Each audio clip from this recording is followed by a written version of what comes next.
भगवान शिव को भोले उनकी सादगी, सरलता और सहजता के लिए कहा जाता है। उनके लिए भक्त सिर्फ भक्त हैं। वो अच्छे हैं या बुरे भक्त हैं, उससे उनको कोई फर्क नहीं पड़ता।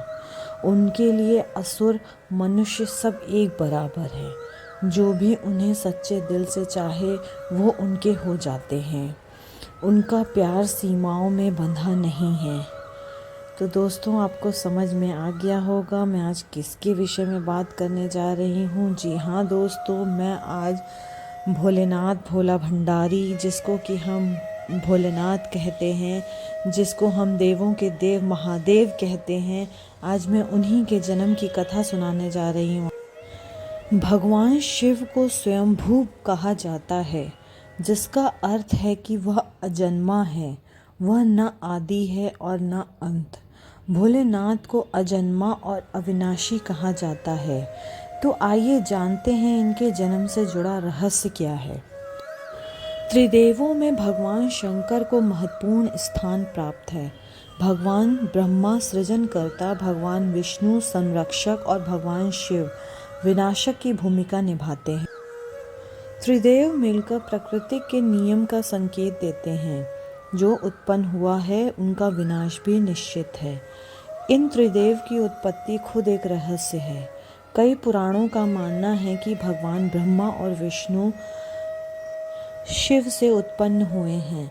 हालांकि शिव भक्तों के मन में यह सवाल उठता है कि भगवान शिव ने कैसे जन्म लिया था। कहा जाता है कि भगवान शिव स्वयंभू हैं, जिनका अर्थ है कि वह मानव शरीर से पैदा नहीं हुए हैं।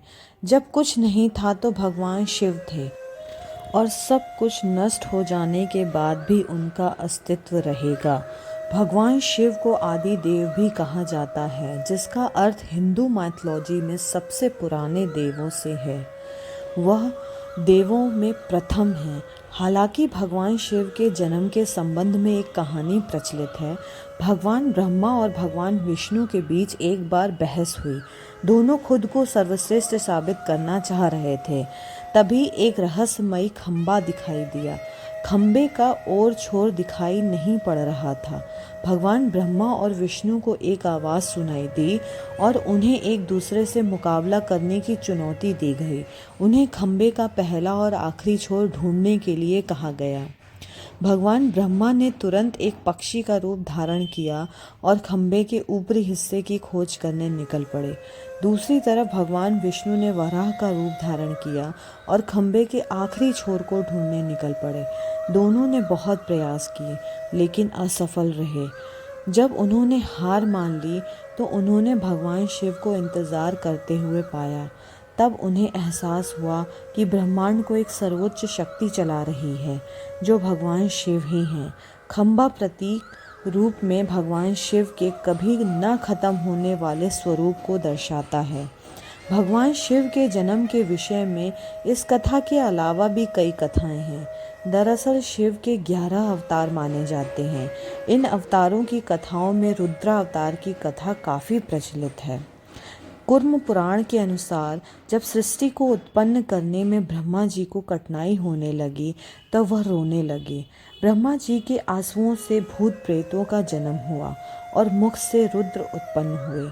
रुद्र भगवान शिव के अंश और भूत प्रेत उनके गण यानी सेवक माने जाते हैं। शिव पुराण के अनुसार भगवान शिव को स्वयंभू माना गया है, जबकि विष्णु पुराण के अनुसार भगवान शिव स्वयंभू हैं। शिव पुराण के अनुसार एक बार जब भगवान शिव अपने टखने पर अमृत मल रहे थे, तब उससे भगवान विष्णु पैदा हुए। जब विष्णु पुराण के अनुसार शिव भगवान विष्णु के माथे के तेज से उत्पन्न हुए बताए गए हैं। संहारक कहे जाने वाले भगवान शिव एक बार देवों की रक्षा करने हेतु जहर पी लिया था और उनको नीलकंठ कहा गया। भगवान शिव अपने भक्तों पर प्रसन्न हो जाएं तो सारी मुराद पूरी कर देते हैं। भगवान शिव की लिंग रूप में पूजा की जाती है। जटाधारी शिव को शंकर को प्रसन्न करने में किसी भी मनुष्य को कोई कठिनाई का सामना नहीं करना पड़ता। उन्हें सच्ची श्रद्धा मात्र से ही प्रसन्न किया जा सकता है। तो दोस्तों, कैसी लगी आपको ये भोलेनाथ की कहानी, जिसको कि हम शिव शंभू, शिव शंकर और भी कई नामों से जानते हैं। शिव जी के जन्म की पीछे की इस पूरी कहानी की बात करें तो इस प्रकार है। जब संपूर्ण ब्रह्मांड, धरती, आकाश और पाताल जलमग्न था, उस समय ब्रह्मा, विष्णु और महेश के अलावा कोई भी अस्तित्व में नहीं था। उस दौरान केवल भगवान विष्णु ही थे जो जल में शेषनाग पर विश्राम करते हुए नजर आ रहे थे। तभी ब्रह्मा जी की उत्पत्ति विष्णु जी की नाभि से हुई और फिर भगवान शिव की उत्पत्ति उनके माथे के तेज से हुई।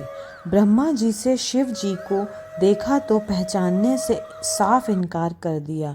ब्रह्मा के इनकार करने से भगवान विष्णु को भय सताने लगा, कहीं शिव जी रूठ न जाएं, जिस कारण उन्होंने ब्रह्मा जी को दिव्य दृष्टि प्रदान की, जिससे उन्हें शिव जी के बारे में स्मरण हो आया। सब कुछ स्मरण होते हुए ब्रह्मा जी को अपनी गलती का आभास हुआ। उन्होंने शिव जी से माफ़ी मांगी। साथ ही ब्रह्मा जी ने शिव जी से अपने पुत्र के रूप में जन्म लेने का आशीर्वाद भी मांगा। भगवान शिव ने ब्रह्मा जी को माफ़ करते हुए उन्हें आशीर्वाद प्रदान किया। इसके बाद भगवान विष्णु के मैल से उत्पन्न हुए मधुकैटभ के वध के बाद जब ब्रह्मा जी ने संसार की रचना करना आरंभ किया, तब उन्हें एक बच्चे की जरूरत पड़ी। इसी समय उन्हें भगवान शिव से मिला आशीर्वाद याद आया। आशीर्वाद को पाने के लिए उन्होंने तपस्या की और फिर एक बालक उनकी गोद में प्रकट हो गया। भगवान शिव के पिता कौन है? अगर हम शिव पुराण की माने तो शिव जी के पिता ब्रह्मा जी थे, जिन्होंने शिव जी से अपने पुत्र के रूप में जन्म लेने का आशीर्वाद मांगा था। फिर समय आने पर सृष्टि के निर्माण के समय शिव जी ने ब्रह्मा जी के पुत्र के रूप में जन्म लिया था। तो दोस्तों, कैसी लगी आपको ये आज भोलेनाथ की कहानी? मुझे कमेंट करके ज़रूर बताइएगा। अच्छी लगे तो लाइक करिएगा, चैनल पे नए हैं तो सब्सक्राइब ज़रूर करिएगा। और भी ऐसे ही अच्छी अच्छी स्टोरी आपके लिए लाती रहूँगी। तब तक के लिए प्यार भरा नमस्कार। धन्यवाद दोस्तों।